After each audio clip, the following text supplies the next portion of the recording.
In the previous video, Light for the Artist, we discussed some of the background science and some of the basics, of the must-know stuff about the physics of light and lightfall.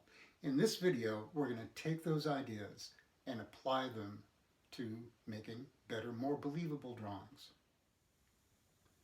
To review, let's look at an actual example of light interaction, and then we'll talk later about how to apply these ideas. So here's a disco ball I painted with a flat white paint and lit with a simple light source in a simple environment.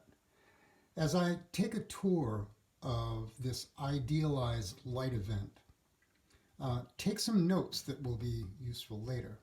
So I've taken this little square of mat board, just as if I'd lifted it right off the surface of the ball.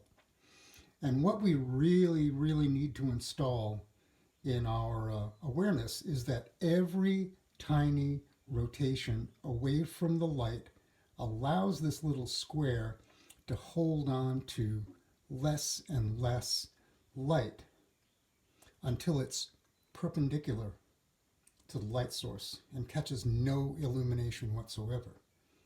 That's equivalent to the shadow core.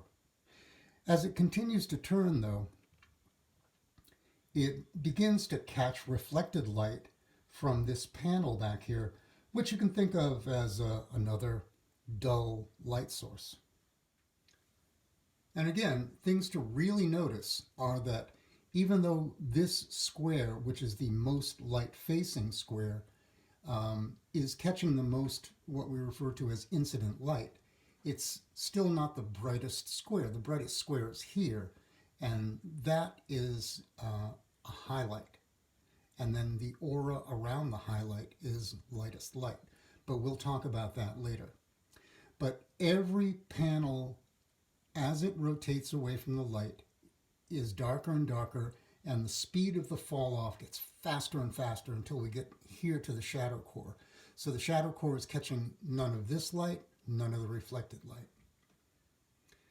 Another truth about light and shadow that's really important to note has to do with the nature of shadow edges. So you can see here, we've talked about this before, that's the occlusion crack. That's the darkest dark of the shadow. No light is getting in there from anywhere. But take a look at this shadow edge. This is super important. Look how sharp the edge is here, and look how it fades out. That's another important gradient. So this might suddenly look really complicated, but think of it in simple terms.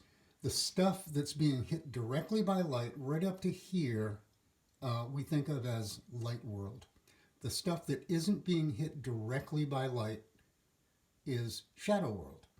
One of the truths that will come back to us later is that no value in shadow world is as bright as the values in light world.